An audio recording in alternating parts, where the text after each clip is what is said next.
Hi, we're back and in conversation with filmmaker Bonnie Waltch and the incredible project, Climate Emergency Feedback Loops. Hi, Bonnie, welcome. Hi, thank you so much. It's great to be here. Wonderful. Extraordinary addition to the program at the festival. So we thank you so much for providing us with the opportunity to share this incredible piece of work with the audience. I guess I'll start at the beginning. What was the genesis of the project, and how, out of your own personal experience, were you able to put all of this together?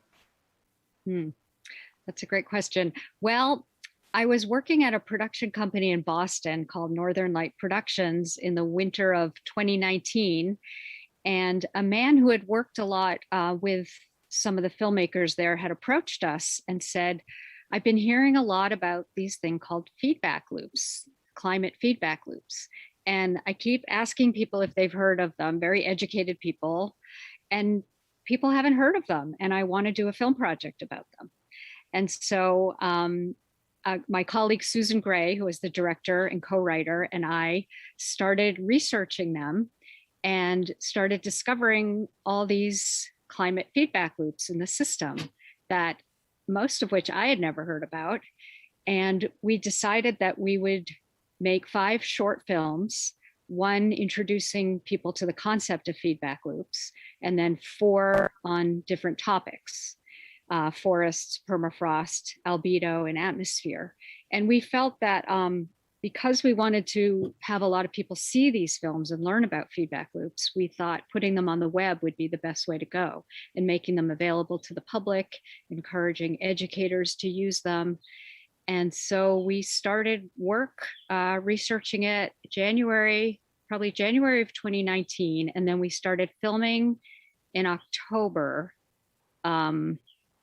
And then we got a bunch of all our interviews done by the next January, right before COVID hit. So when COVID hit, we had already started editing. And luckily, because we had gotten all our shooting done, and we had to finish up editing it remotely, which was a challenge. But that's the genesis of the idea. It really came from our producer, Barry Hershey, who had this idea to do these topics. And he was right. A lot of people had not heard about them. And for me, I had been a science producer. I'd worked a lot on science programs for public television here in the States. I'd worked for Nova, and that was really my passion. And at this company that I've been working for a lot, I mostly did history programs, a lot for museums. And so to get back to doing science was really thrilling for me. I was so happy to tell a really important science story. And through our research, we realized that there was a top level climate research center right in our backyard in Woods Hole, Massachusetts. At the time, it was called the Woods Hole Research Center. It has since been renamed after its founder, George Woodwell, and it's now called the Woodwell Climate Research Center. But through that center, we found 6 of our 12 scientists who we ended up interviewing, because they were just top in their field and they were doing exactly the kind of work that we wanted to highlight in the films. So we were very lucky that way, that we had a lot of people very close by to interview. And the other 6 scientists in the series we just found elsewhere, mostly around the United States. We had one University of Cambridge scientist from England come, and he was coming to Canada, actually. So we diverted him to Boston for his interview. So we found all the right people. And did COVID affect your post-production or any of the production process? Yeah, I mean, it affected it in that it's really nice to be able to sit in an editing room with your editor and try out different things and see if something works, and if it doesn't, try something else. And we had to do that all remotely, which just made it a lot more cumbersome. And about March, of 2020, we really wanted to have some focus group screenings to see what was working, what wasn't, and making sure that people were understanding the science.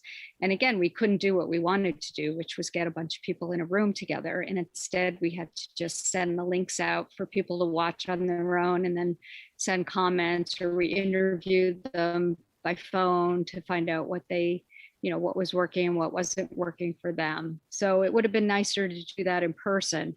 But again, we had to do it remotely. But then the way, I guess, COVID, there's always the silver lining, right? All the virtual things you can do. So because of that, we ended up having a launch when the films were all done. They were really completed pretty much in October, November. And we ended up having a virtual launch with the Dalai Lama and Greta Tunberg. And the two of them had never met. And the Dalai Lama just came out with a book about climate change. And in the introduction to the book, he talked about Greta and what wonderful work Greta was doing. And the two had never met. And so because of the virtual world now, we got to bring them together on this panel where we launched our film project in a conversation with them and a couple of the scientists from our series. So that was pretty exciting. Yeah, it's extraordinary, actually. The yeah. Why didn't any of us know about feedback loops before your film or your series of films? Yeah, that's a really good question. There are a lot of films about climate change, but what we discovered is they didn't really, a lot of them didn't really explain the science of what was going on. And I mean, of course, the scientists studying this know about them. And I think people have heard about some of them, like they know that the permafrost is thawing in the Arctic and it's releasing greenhouse gases, but they might not quite realize that that creates this vicious circle then, because as carbon dioxide and methane are released by the thawing permafrost, it makes the climate even warmer, which melts more permafrost, which releases more greenhouse gases. So they don't necessarily think of it in terms of this cycle. And so that's what we're really trying to bring to people's attention. They might know about certain things. They know that the ice in the Arctic Ocean is melting, but they might not quite realize that there's this cycle, this feedback loop going on. And so that's what we really wanted to tell people about, so they really understood the mechanisms, what was happening. It's obviously some sort of call to action, but what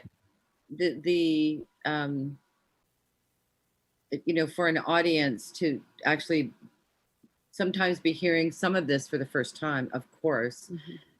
What really is that call to action, or what are you hoping? And do you have another sort of series of projects that you're working on as a follow-up to this? Yeah, that's a good question too.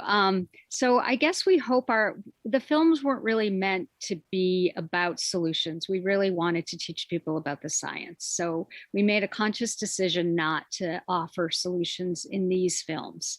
But of course, what we hope is that people will learn about them and talk about them with their friends. One of the best things you can do to combat climate change is to talk to people.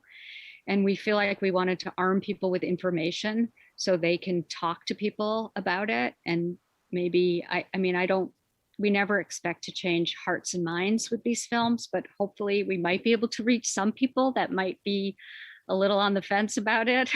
So that's one of the calls to action, really, is to just talk about it, to understand it and talk about it. We have been talking with the organization called Drawdown. The book by Paul Hawken called Drawdown. They have a great website and they're all about solutions. So we're talking with them and we're hoping to do some events with them where we present the science and they present the solutions, so that we can have that 1-2 punch to give people really concrete information. But the things people can do, I think most people have heard about this, is, try to use renewable energy, try to eat less meat, really try to vote for leaders who take this seriously and are going to change policy and make an impact as much as possible. Try to use your wallet and pocketbook to make a difference and support companies that do care about the climate. So there's a lot you can do. And I think Drawdown website is a great resource for that. the filmmaking process. Did you have a lot going at one time? How did you actually plan, production plan the making of? Yeah. We made a decision to interview the scientists because, well, one of the things Greta Tunberg always says is listen to the scientists. Don't listen to me. I'm a teenager. Listen to the scientists. So we really took that to heart, and we made the interviews with the scientists kind of the main thing in all the films, to have the scientists speak directly. And we made a decision to put them against a black backdrop, and we got a special kind of lens that allowed them to look right into the camera lens versus typical documentary style where people are looking slightly off camera, because we felt that it was important for the scientists to be talking directly to people. So we did that so that it seemed like they were having a conversation with you directly. And we picked scientists that were really, we thought, very articulate and good at explaining their work. And then we didn't have a huge budget, so we really didn't travel around. So all the shots you see in the films are archival footage. We just found really gorgeous archival shots to put in.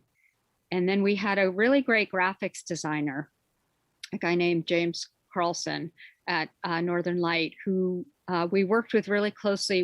We wanted to get that idea of a feedback loop really we wanted it to make a big impact and be repeated in all the films to really get this idea in of this circle, this vicious circle. And so we worked with James to create that look of when we bring up each feedback loop, we go to this graphic that shows the arrows and each thing leading to the next and getting worse and worse. So we tried to use that to sort of hammer in that idea. So I think between the graphics and the interviews and the archival footage, that's how we put it all together. How important was the narrator for you? Well, the narrator, we think the narrator was pretty key. We were really lucky that we got Richard Gere, a famous voice. And, at first we thought we should get a young person. We thought, well, a young person would be good because, it's really the young people are inheriting this problem and they should hear about it from a young person. But then we had the opportunity to use Richard Gere, and it turned out he was fabulous because, we just loved him because he was so conversational and he's so beloved around the world. So we just thought he ended up being the perfect fit because he feels like a friend to a lot of people because they've seen him in so many movies. So when did you have, often, people ask want to know, how do you get something that's financed? And do you have automatic distribution? I know you were distributing it on the web. Do you have any other plans? Well, we were lucky in that we did get an anonymous private donor to fund the film. So that was super lucky. And not everyone has access to that, I know. So we were very lucky to get that. And with that, we were able to produce them and put them up on the web. But because of the short films, we then got a distributor in the UK who really wanted to put together a 1-hour version of it and sell it to television around the world. So having those short films got us this distributor, and the same donor paid to have a 1-hour film cut. And so now our distributor has been selling it to countries all over the place, like South Korea, Portugal, Australia, and and PBS in the States is airing it in December. So we were very, fortunate to have that support to be able to have both the web versions and the 1-hour television version.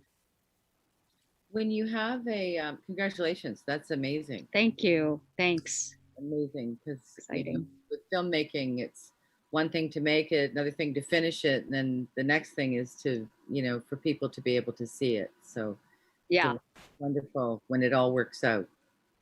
Yeah, and we really are encouraging anyone who wants to use them from the web to use them. The idea was to get the word out, and we're encouraging educators to use them.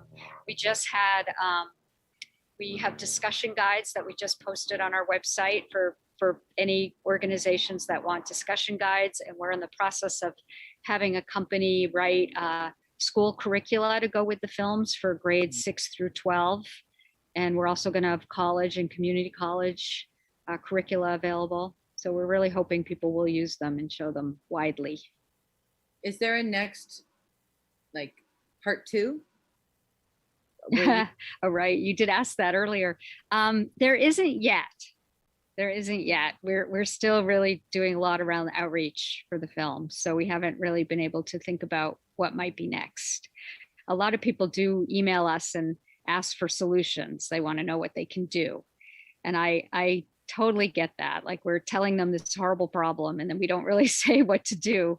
So I'm hoping that, you know, at some point we might be able to do some kind of solutions films, but I think there probably are films like that already out there and being made. So I'm not sure. We'll have to see what niche hasn't been filled to see what we might do next. Or you could do another series called Feedback Loop, but the feedback is feedback for us that we find the circle. And then,